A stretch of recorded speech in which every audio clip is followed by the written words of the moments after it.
Hello everyone, welcome back to my YouTube channel Ruby management academy.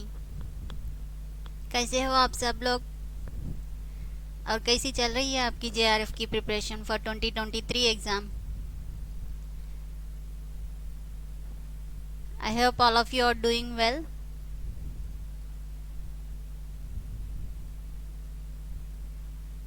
As the thumbnail indicates, I am here to cover all the previous year question papers of management subject, guys.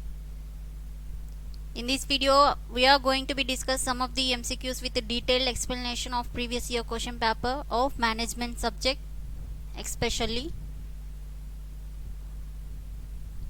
Kindly ask all of your friends to join the session.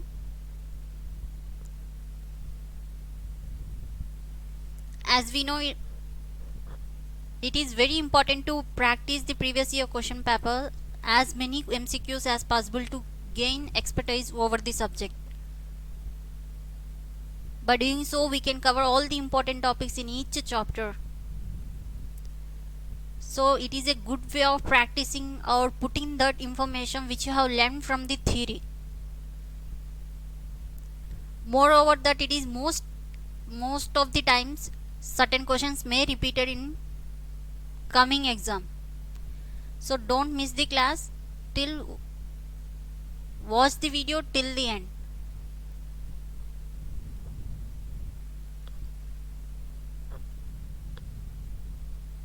Ask all of your friends to join the session.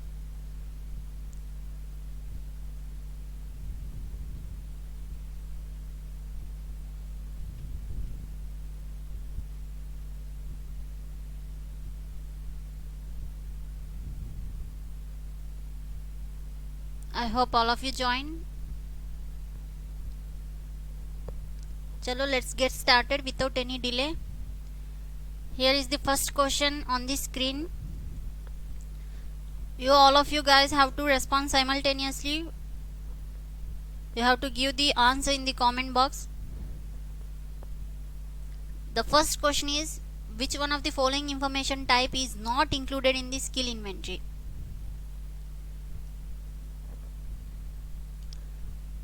What would be the answer for this question? Which one of the following information type is not included in skill inventory? You have to read the question properly. What have been asked in the question? They are asking which type of information is not included under skill inventory. This question is related towards skill inventory. Answers are coming. Some of them are saying B. Okay. Some of them are saying A. Okay. And remaining members, what would be the answer for this question?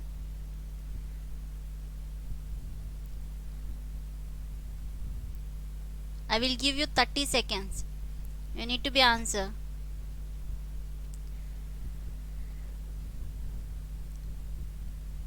This is all about the skill inventory. If you have any idea about the skill inventory, you can answer this question. What are the types of information comes under skill inventory?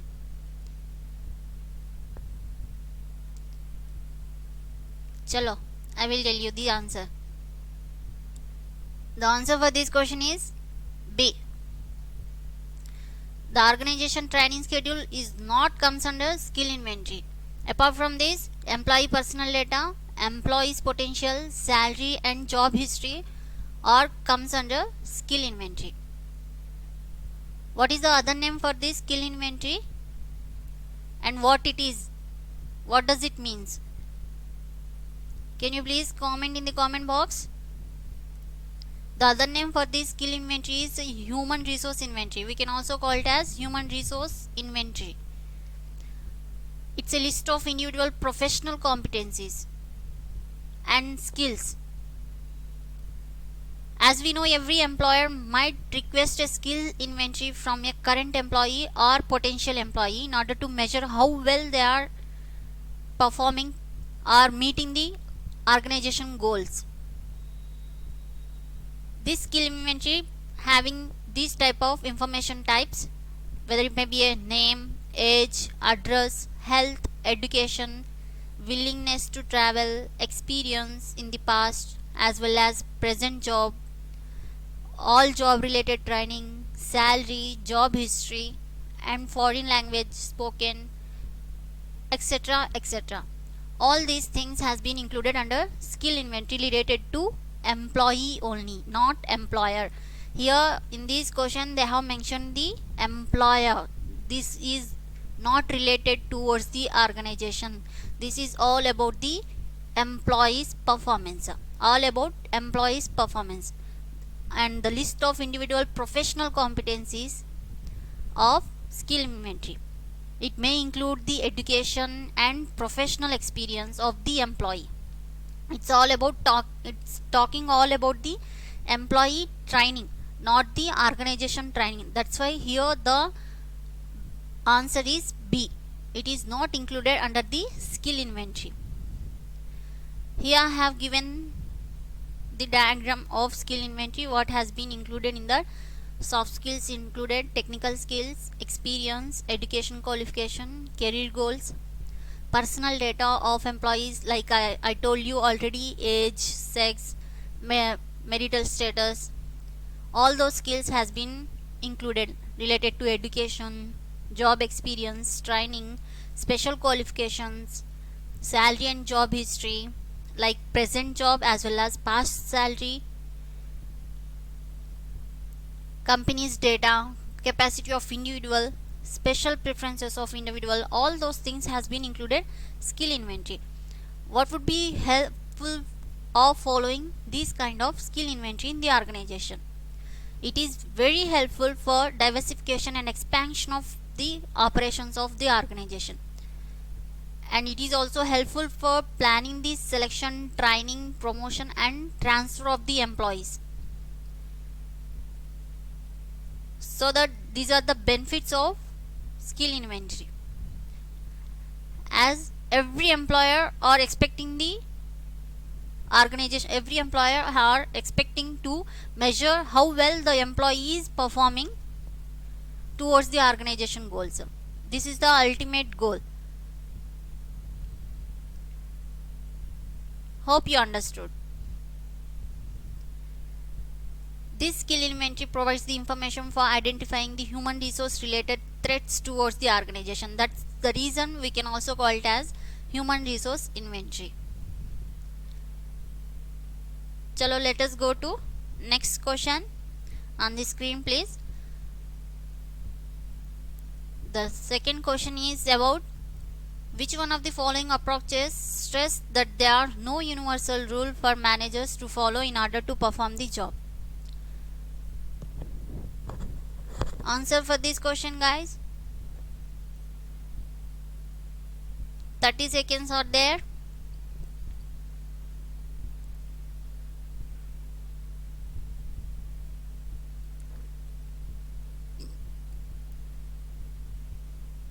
Ask all of your friends to join the session. Share this video.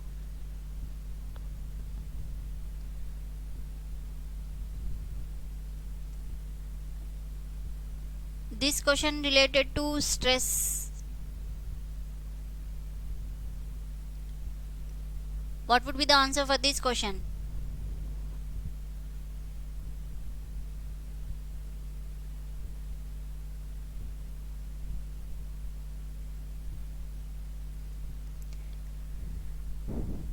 Which one of the following approaches stress that are no universal rule for managers to follow in order to perform the job? Some of them are saying contingency, okay. What about others?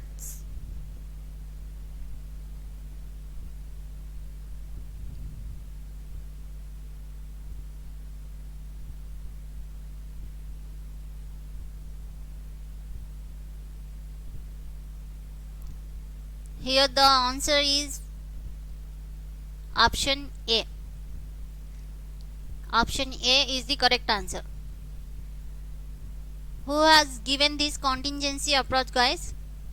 Who has been founded this contingency approach? This was developed by whom?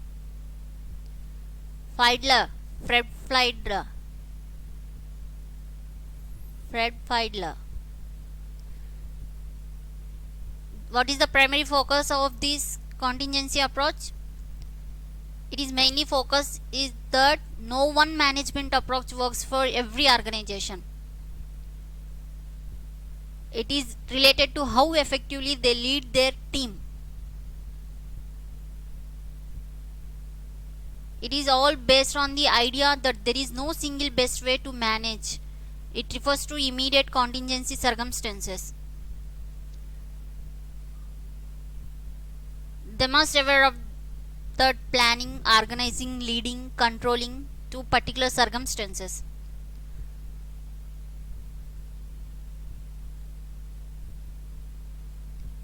Here, the following this contingency approach stresses that no universal rule for managers to follow in order to perform the job.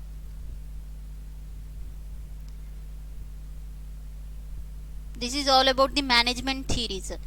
You need to focus on this concept, management theories. What management theories are saying? It's a collection of ideas that recommended general rules for how to manage an organization or how to manage the business. And also it helps to how superiors or supervisors implement these strategies to accomplish these organization goals. How they are motivating the employees to perform at their highest ability towards the organization goals. This is all about the management theories. You need to focus on this management theories concept.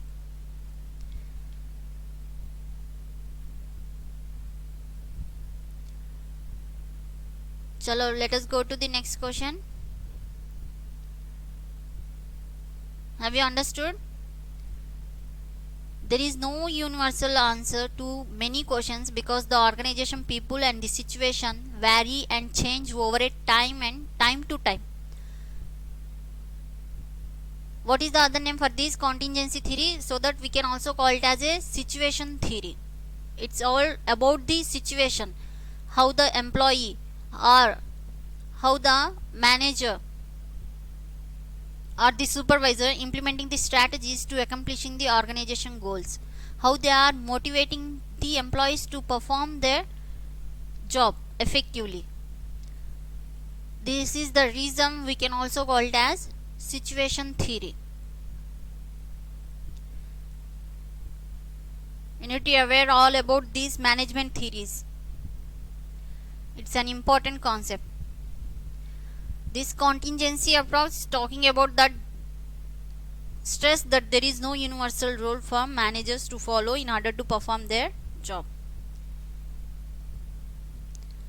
It may vary from time to time. That's why there is no universal rule.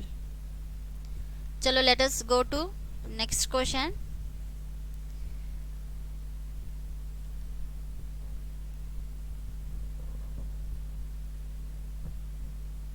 What would be the answer for this question? The best level of output for a perfectly commutative firm in short run is a point where price is equal to marginal revenue is equal to marginal cost. This question talking about the perfectly commutative market. You need to be aware of this concept. Then only you can answer for this question. What perfectly commutative firm talking about? What are the characteristics of perfectly commutative firm? All those things you have to be known. Chalo, first tell me what is the answer for this question.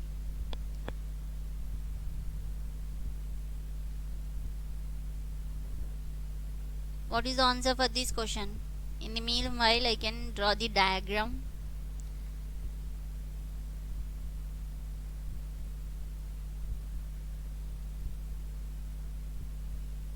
This one is marginal cost. I will give the clue through this diagram. This one is average cost, average total cost. This one is talking about demand. marginal revenue. This one is quantity, this one is price. Let me tell you the answer.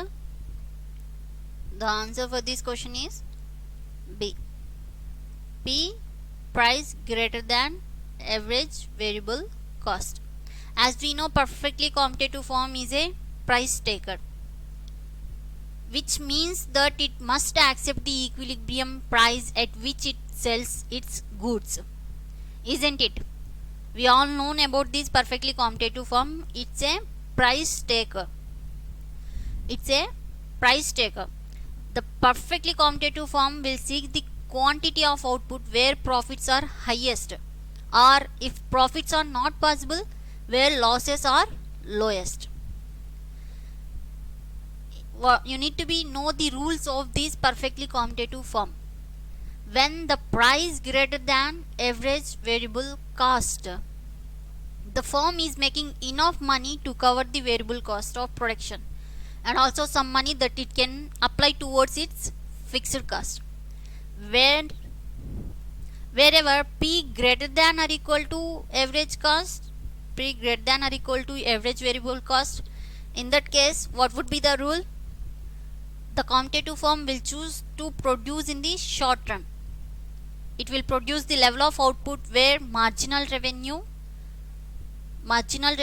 is equal to marginal cost, whereas price is equal to marginal cost.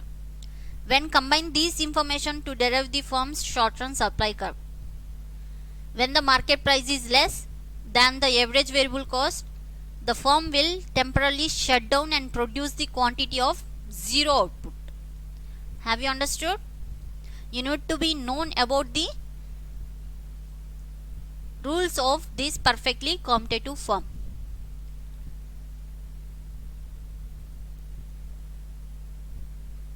Chalo, let us go to the next question.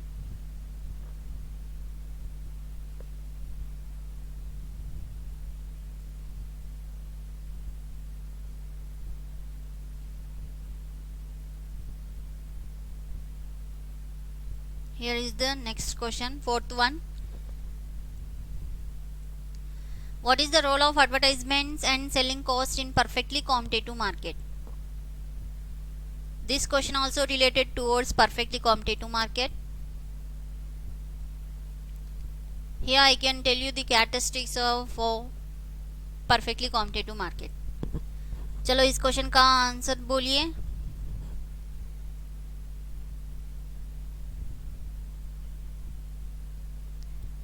What would be the main role of advertisement and selling cost in perfectly competitive market? Whether informative to intimate products of availability, or it will helpful to enlarging the market size, or either very essential for the survival of the firm, or influencing buyer behavior. What would be the answer for this question? What is the main role of advertisement and selling cost in perfectly competitive market?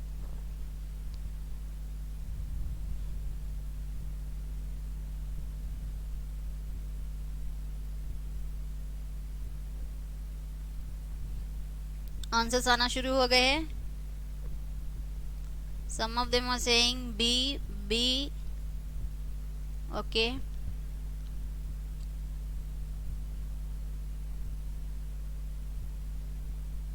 Some of them saying A. Okay, let me explain.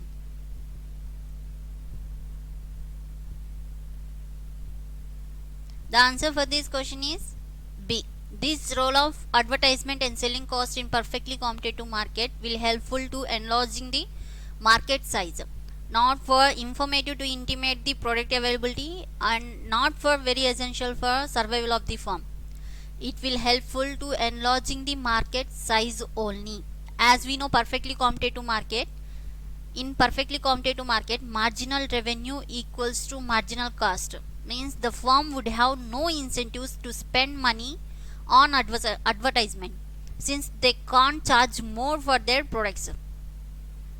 So there is no need for firm working under perfect competition to undertake advertisement expenditure or to incur other type of selling cost. isn't it? It will helpful for analyzing the market size.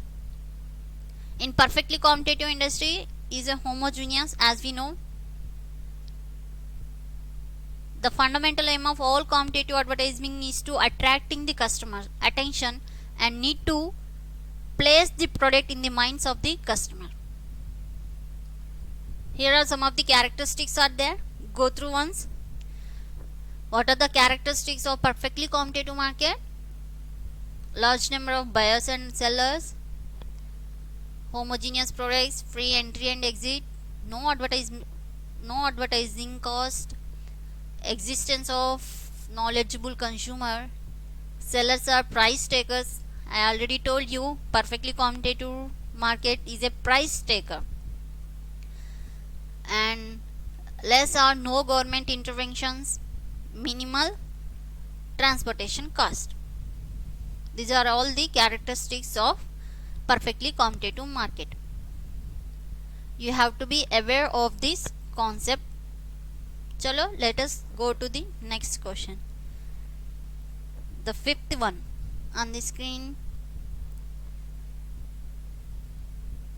Here 30 seconds are there. Answer it.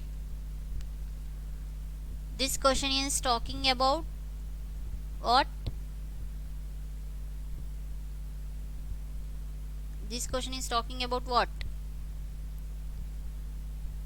Leadership approaches. Am I right?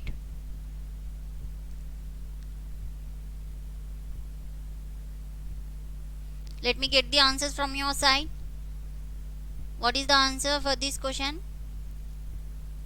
It is believed that employees' attitude influences their perception of work, but the employees' experience at work may also modify or shape their attitudes. This would be the example of which of the following? Is that contingency approach?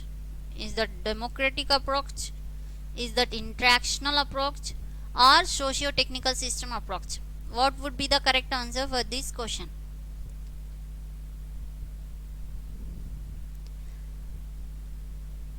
In the previous question I told you about the contingency approach. Who has given that theory? Fred Fiedler. Here what is the answer for this question? It doesn't mean that the answer of this question is contingency. I am just telling you that who has founded this contingency approach. Let me get the correct answer for this question.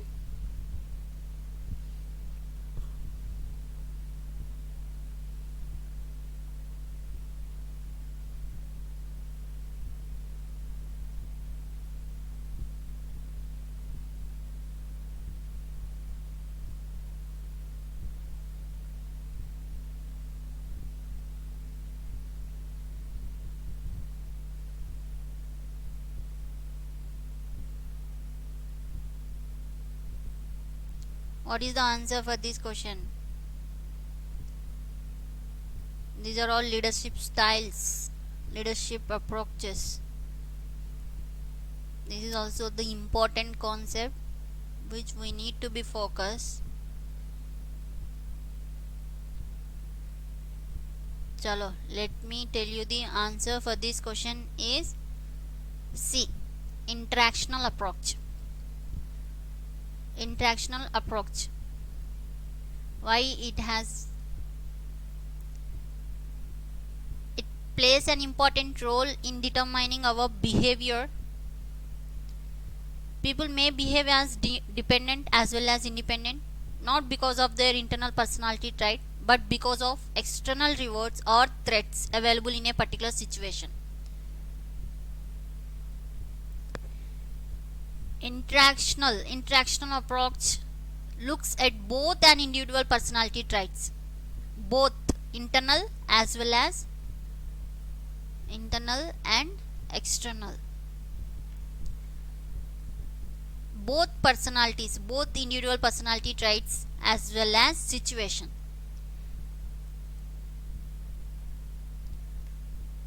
A performer with an interaction approach is a strong performer. isn't it?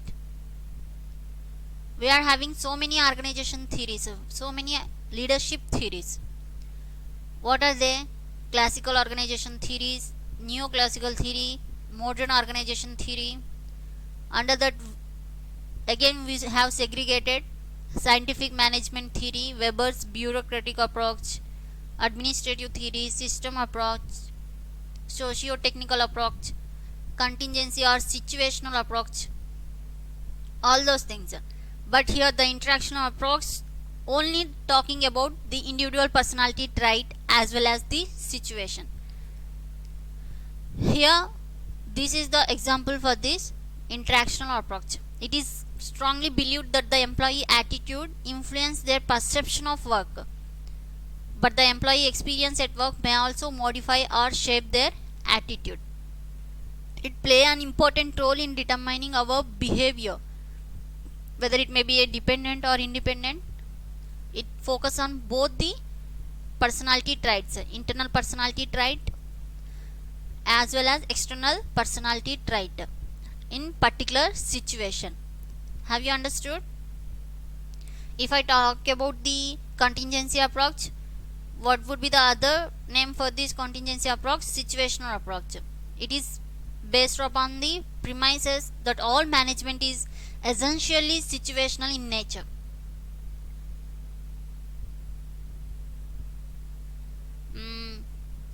What would be the next one? Democratic approach. Who has given the democratic approach leadership? Who has been introduced? Rudolph. This contingency approach given by Fred Fiedler. This democratic approach, Rudolph. What is the other name for this democratic approach, guys? The situational theory is the other name for this contingency theory. What would be the other name for this democratic approach? We can also commonly known as participative leadership. Could you remember? Participative leadership.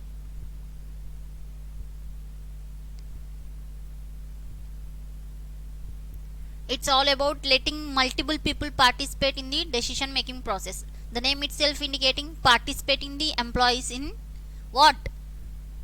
Decision making process. In decision making process.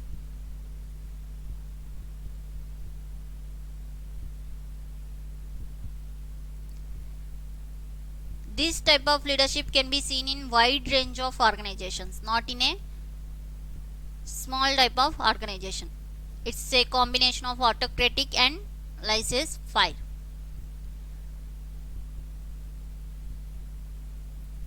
That's why we can call it as participative leadership, letting the employees participate in the decision making process. This socio-interaction or socio-technical system approach, it's talking about the self concept or the identity which in turn influence on the employee's behavior. It's mainly focused on the importance of relationship or the task oriented, whereas interactional approach is talking about the situational characteristics which are play an important role in determining our behavior, means employee behavior. It focuses on both the perspective of personality traits, internal as well as external. If I talk about the system approach, it gives the managers a way of looking at the organization as a whole. That is talking about the system approach. It gives the focus.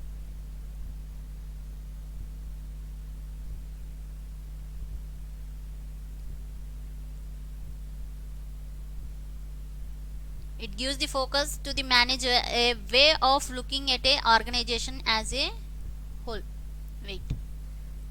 As a whole. Whole group, whole social system. The name itself indicating socio-technical system. whole group's social system. The system approach tells us that activity of any segment of an organization affects in varying activities of every other segments. This is all about the theories. Hope you understood. Here the interactional approach is the answer for this question. If you have any doubt, kindly ask me here itself so that I can solve your queries. Chalo, let us go to the next question. The sixth one. Which one of the following employee behavior is not true in case of high stress level? The options are anxiety, careless mistakes, nervousness, low and bad judgmental ability. What is the answer for this question?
What is the answer for this question?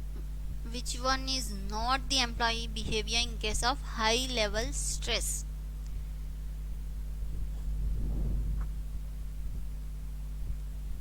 Are you aware of this concept? Stress levels. Low stress level, optimum stress level, high stress level. This is all about the stress related concept. As we know, a stressful work environment can contribute to many problems which affects you physically, mentally or emotionally towards your work. What is the answer for this question?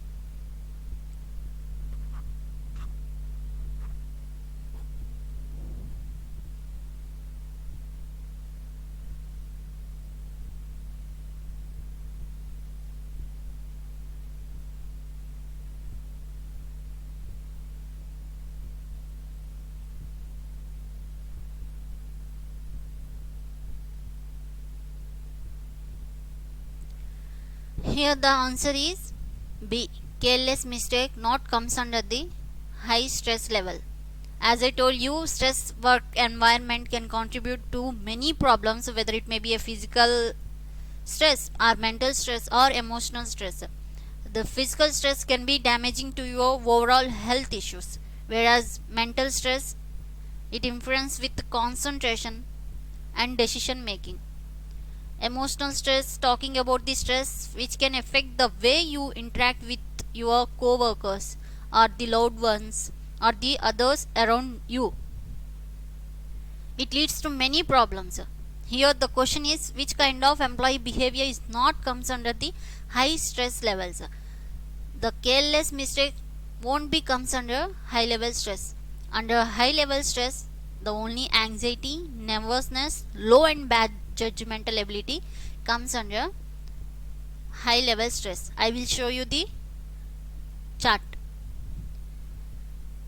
The above this, look at this graph clearly. When the stress is less, see this diagram, when the stress is less, you don't perform you with confidence or with potential.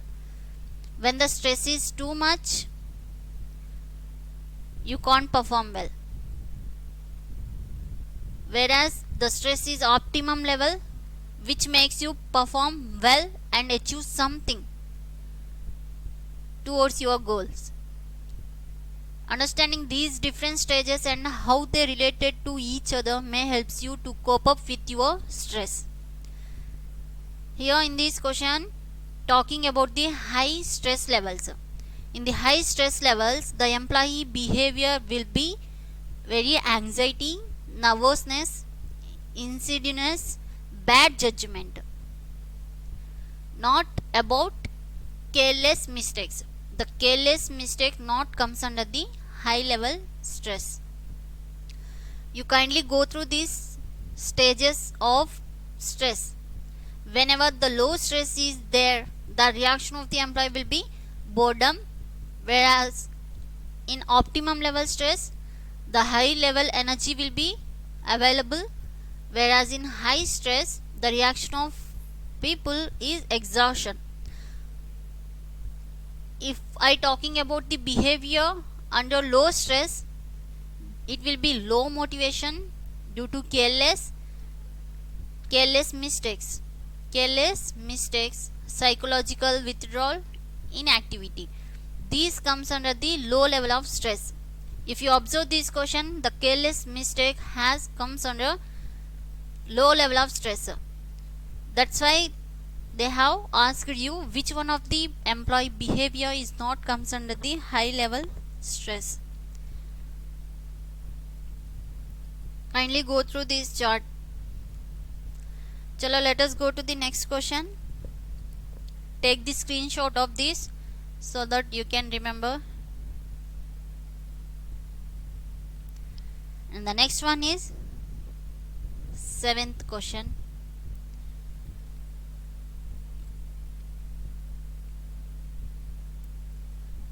What is it? Information regarding personal job demands. Human expenditure involved in work such as energy expenditure collected in job analysis falls in which one of the following? The options are work activities, work oriented activities, personal requirements, job context. This is all about the job analysis. Information, which information comes under the personal job demands? Is it work activity or is it work oriented activities? Which one?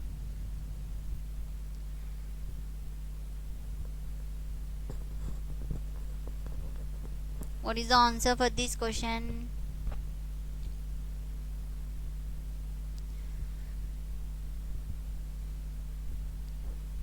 Thirty seconds I will give you.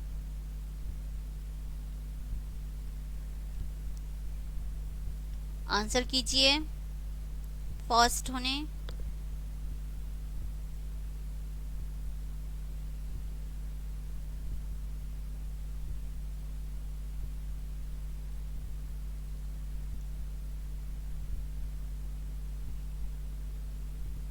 जो भी doubt होंगे आपको subject related, you can contact me without any hesitation. I am here to solve your queries because our ultimate goal, JRF. We need to crack the JRF at any cost.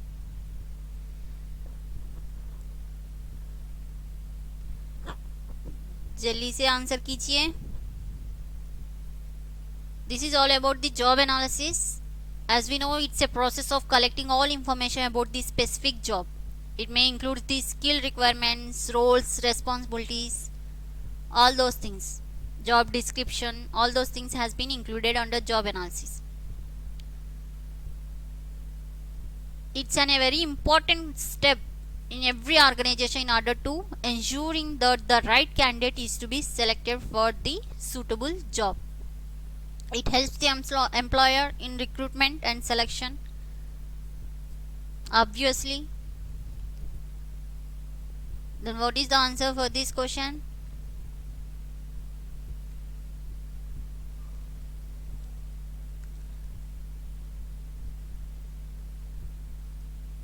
Chalo.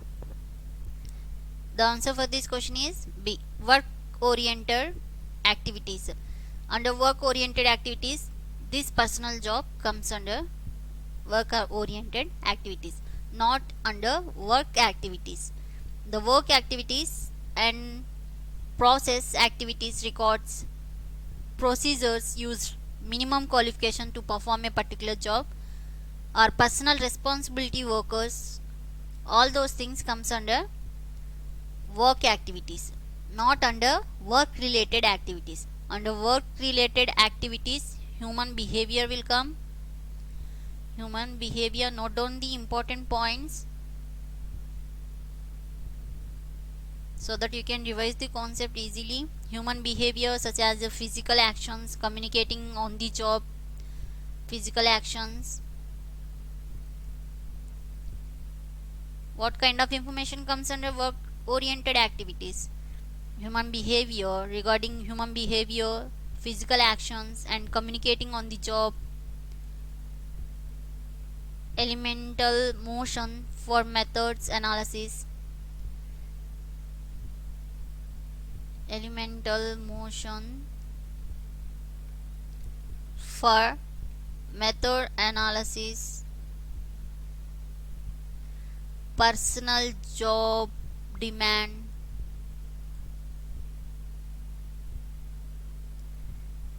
Such as energy expenditure, machines, tools, equipments and work aids. All those things comes under work related activities. Human behavior such as physical actions, which may be a physical action, communicating on the job. Personal job demands such as energy expenditure, machines, tools, equipments, work related. All those things comes under personal demands. Here they have mentioned only personal job demand in this question. The correct answer for this question is work oriented activities, so not work activities. Under work activities, what kind of information comes under work activities? Activity records, like procedures used, personal responsibilities. Personal responsibilities.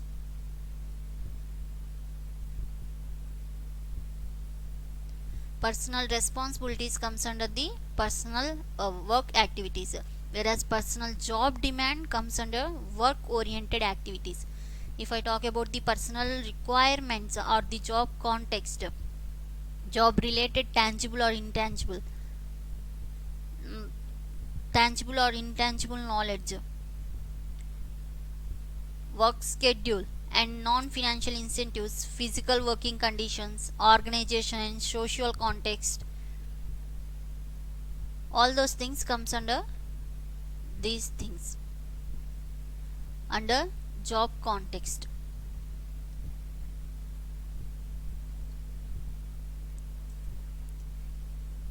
Here the answer is work oriented activities. Under job context, what kind of information comes under this? Work related schedules, financial or non-financial incentives. If they ask the question which has been included financial or non-financial incentives or work schedule or physical working conditions, then we can give the answer for this question is D. But they have mentioned personal job demand, so the personal job demand comes under the work oriented activities only. Apart from that, human behavior, physical actions, personal job demand, all those things comes under work oriented activities. Under job context, work related schedule, financial and non-financial,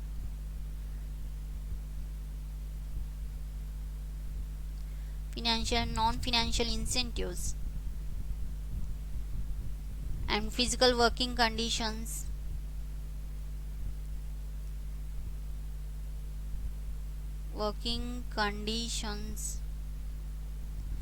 organization, social context, personal requirements for the job. All those things comes under job context.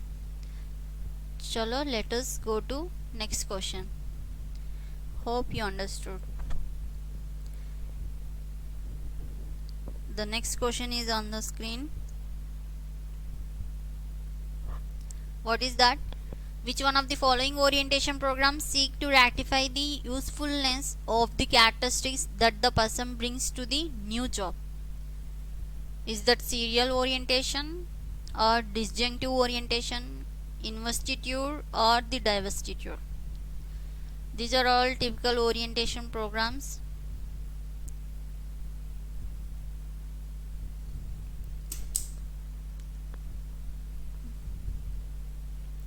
What is the answer for this question? Which of the following orientation programs seek to ratify the usefulness of the characteristics that the person brings to the new job? Not an experienced guy. Is that serial or disjunctive or investiture or divestiture? What is the correct answer for this question? जल्दी answer कीजिए.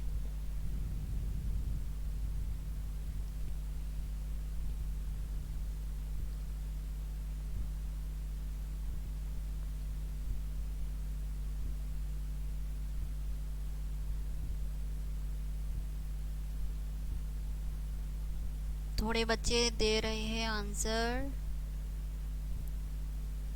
D. D कैसे होगा भाई? Question पढ़िए properly. D कौन बोल रहे हैं? Which one of the following orientation programs seeks to ratify the usefulness of the characteristics that the person brings to new job? Talking about the person brings to the new job. Divestiture क्यों बोल रहे हो? Concept अच्छे से नहीं पढ़े हो क्या?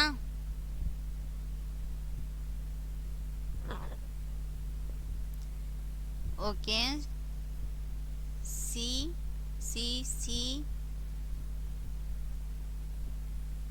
Some of them saying serial orientation. हद हो गई आप लोगों को तो.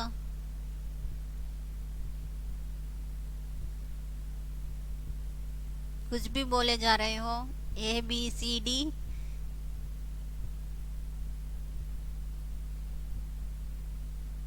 इंगी पिंगी पोंगी बोल के आंसर दे रहे हो क्या? क्वेश्चन पढ़िएगा properly. Kindly read the question before you answer.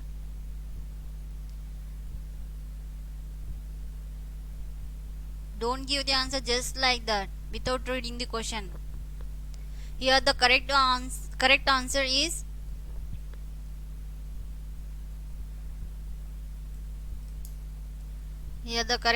is D. कहाँ पर गया pen?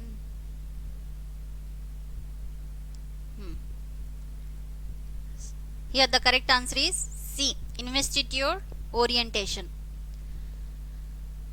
The investiture orientation talking about the usefulness of the characteristics that the person brings to the new job. As we know, there are many typical orientation programs are there. What are they? Formal or informal, individual or collective, serial or disjunctive, and investiture or divestiture. These are the orientation programs. What is the purpose of this orientation? What is the other name for this orientation? We can also call it as induction. Induction, which means that providing a new employee with the information he or she need to function comfortably or effectively in the organization when they join the organization. It is a planned introduction of new hires to their jobs, to their peers and to the company. Introducing the new hires to the organization. So that we can also call it as induction. If I talk about the individuals or collective, individuals individuals or collective, it develops for less homogeneous views. It's a less homogeneous views. It's an expensive as well as time consuming process, as we already known. It denies the new hires. You need to be remember this line. It denies the new hire. Most of the times large organizations tend to have the collective orientation approach. Large organizations having this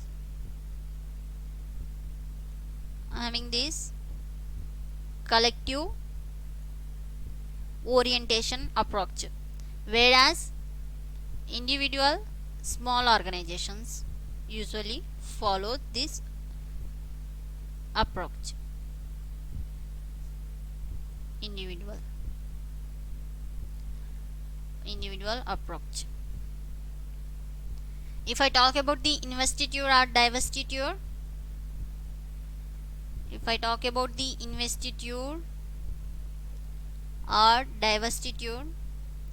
here the investiture orientation program, what it seeks to ratify? Investiture. It seeks to ratify the usefulness of the characteristics that the person brings to the new job. Most high level appointments follow this approach because a person is appointed as an executive on the basis of what one can bring to the organization. That is the reason here the investiture is the answer for this question, because he is seeking to ratify the usefulness of the characteristics that the person brings to the new job. Whereas divestiture orientation programs seeks to make the minor modifications in the characteristics of new hire. Only minor modifications. Here investiture talking about the usefulness of the characteristics. Usefulness of characteristics that the person brings to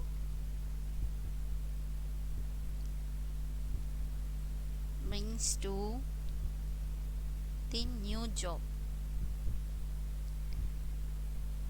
Whereas divestiture seeks for minor modifications in the characteristics of new hires. Understood? If I talk about the formal and informal,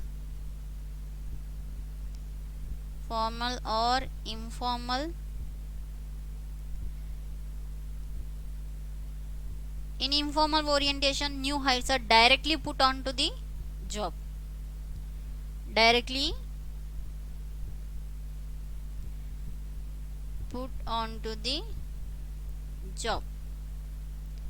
expected to more results towards the organization goals. Whereas formal, it's talking about the management has a structured program. They followed the structured program in order to hiring the new candidates.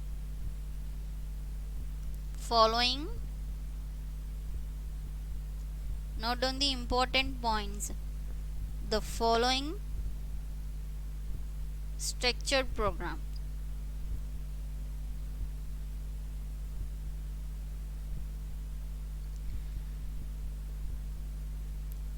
Which is executed when new employees join the organization. The choice between the informal and formal orientation will depends on the organization goals only. Informal orientation talking about the new hires are directly putting onto the job, whereas formal, the formal itself having following particular kind of structure, particular kind of program. It all depends on the organization goals, management goals. If I talk about the serial and disjunctive,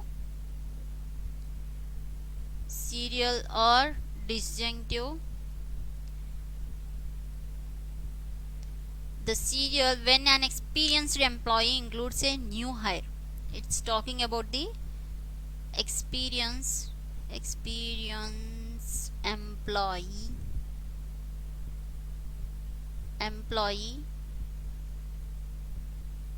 to a new hire.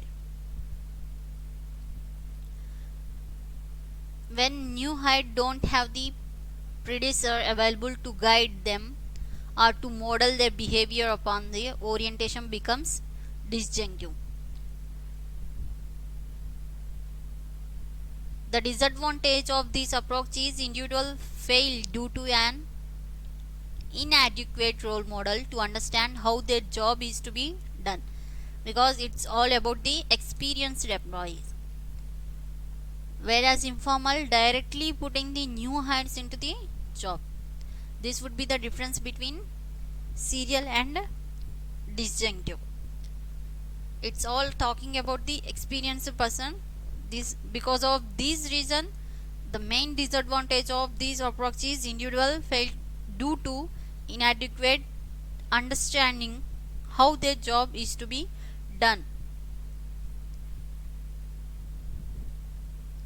Here the correct answer for this question is investiture orientation. It seeks to ratify the characteristics of a person brings to the new role. This is all about the orientation programs. You need to be go through this concept thoroughly. Then only you can understand the concept. Chalo, let's go to the next question. 9th one.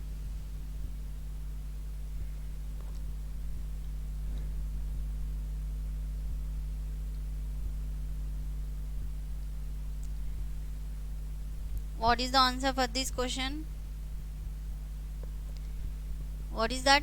In which one of the following motives relevant for organization climate there is an urge to be relevant and useful to large group including society as a whole?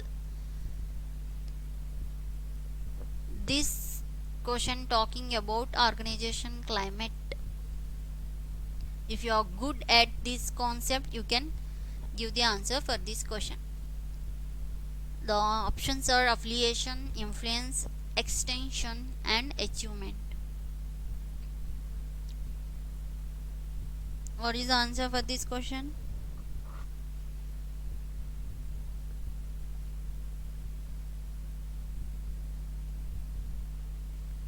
What organization climate talking about? What it refers? It's all about the quality of working environment. As we already know, talking about quality of working environment. If people feels that they are valued and respected within the organization, they are more likely to contribute positively towards the organization goals. Isn't it, guys? If anyone treats us respected or valued, we are working too hard in order to reach their goals. What is the answer for this question? Is it affiliation or influence or extension or achievement?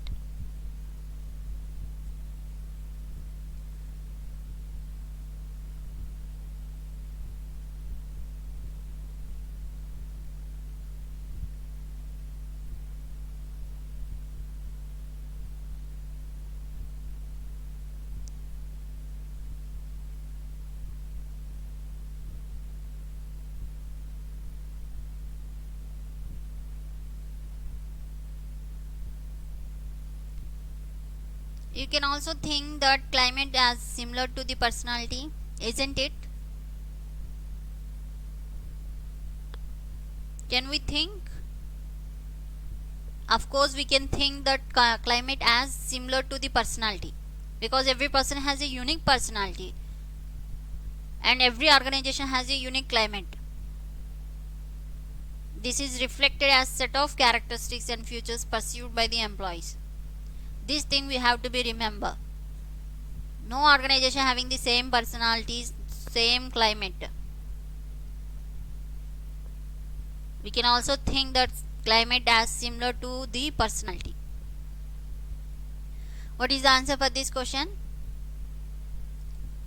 Here the right answer is extension. Extension is the right answer for this question. It is relevant for the organization climate where it adjusts to be relevant and useful to large group including the society as a whole. Here are the organization climate motives are there. What information comes under organization climate motives? Achievement, expert influence, extension, control, dependency and affiliation. Among these, what is our answer? Extension. Extension talking about the relevant and useful to large groups including society as a whole.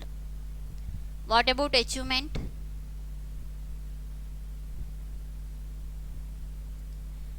This is for excellence competition against the standards set by the others or by ourselves. In order to setting the challenging goals for oneself or by others. Whereas influence is concern for making an impact on others. It making the people to do what one thing is right and it adjusts to charge the situations. It adjusts to change the situations and developing the people. Extension we already discussed. If I talk about the control, it is a concern for desire to be and stay informed. It adjusts to monitor events and to make corrective actions when it is needed. When it is needed, then only we can apply this organization climate motive. Achievement is talking about goals by oneself or by the others, challenging goals for oneself or by the others. Whereas influence, it is concerned for making an impact on the others. What they are thinking, what one's think is right, is need to be urged to change the situation and developing the employees. Here the control is concerned about the desire to be and stay informed. Extension is an urge to relevant and useful to large groups including society as a whole. What about dependency? It's a desire for assistance of the others in developing oneself.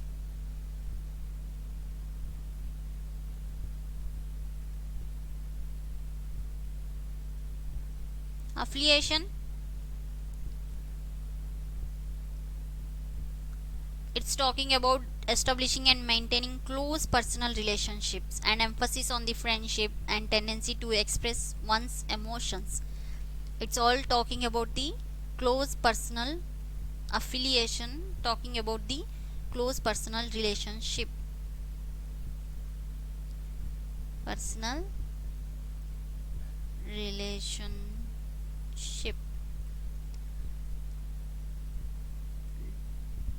These are all organization climate motives. Chalo, let us go to the next question. Last one but not the least one. This question regarding a Graham and Dodd model of dividend policy. Who has given this model? This comes under the traditional approach in dividend policy. What is the formula for this Graham and Dodd model of dividend policy?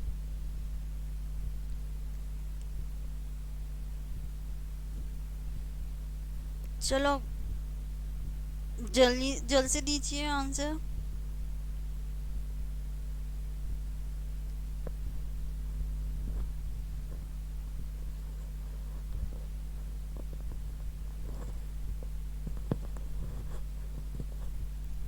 Make it fast, guys. This video is going to be lengthy.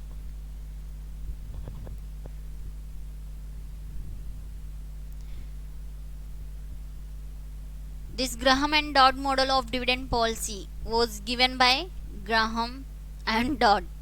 We can also call with its name. It places emphasis on the relationship between the dividends and the stock market.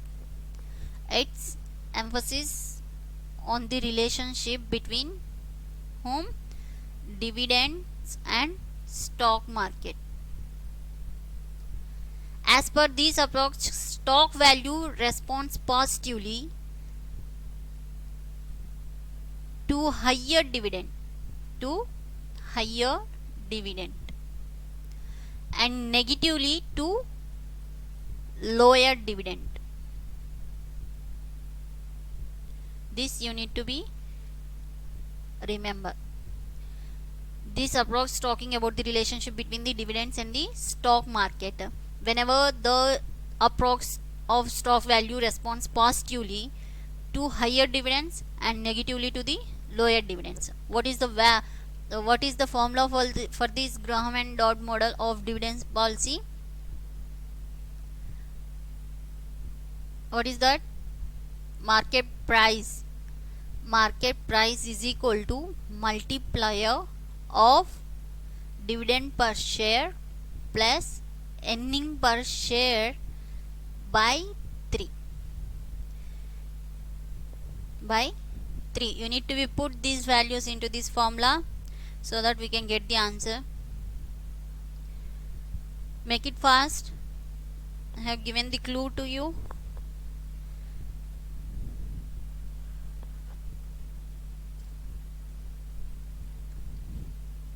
Here, what is the market price? Here market price has already given 44.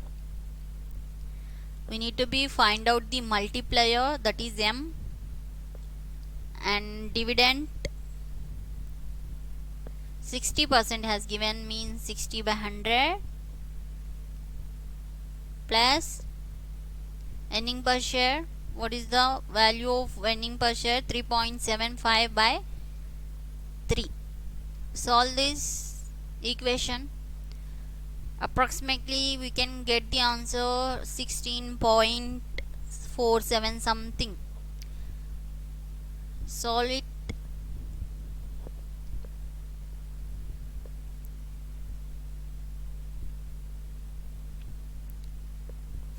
If we solve it, 44 multiplier of, if we take the LCM of 103, because here we are removing the point, we can write it like this: 60 by 100 plus 375 by 300, because here we are removing the point.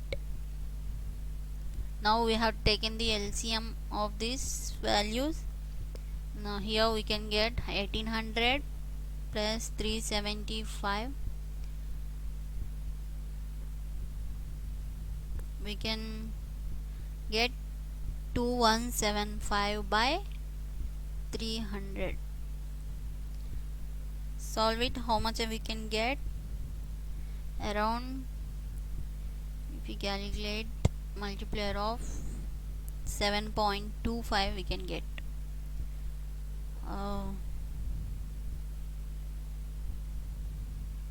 if we remove, we can remove that point also. 725 by 100. If these 100 comes this side, right side, multiplier is equal to 725 by 4400. If we solve this one, we can get nearby 16.47 something. We can get among these options, the C is the suitable answer for this question. 16.47 something. Have you understood? This is all about the Graham and Dodd model. It's talking about the dividend and the stock market, relationship between the dividend and stock market. The formula for this Graham and Dodd model is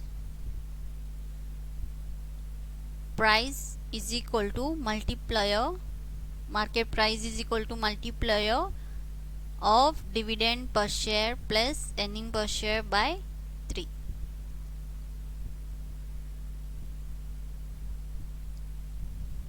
This is all about for today's class, guys. We have discussed around 10 questions of previous year question paper.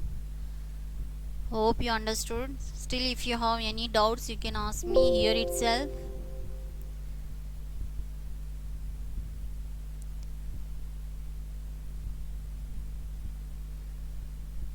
This is all about for today's class. Shall I conclude the class, or do you have any doubts?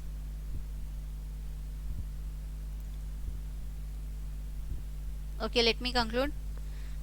It is going to be lengthy. You people are getting bored, I think so. Okay, don't miss the classes. This is the first class of previous year question papers. We will discuss many more questions in the next video. Thank you for watching. This is all for today's class. Hope you enjoyed this session. If you like my work, please share my videos with your friends, guys. If you are really enjoying my teaching and want to hear the classes from me, then don't forget to hit the subscribe button before you leave this session. Please share your queries, comments and reviews regarding my topics and the way of my teaching. And if you want to practice yourself by attempting daily quizzes, kindly join my Telegram channel. I have given the link in the description box. Daily quizzes are going on regarding paper 1 as well as paper 2. Stay tuned. Still many more videos to come. Until then, have a nice day. Good night.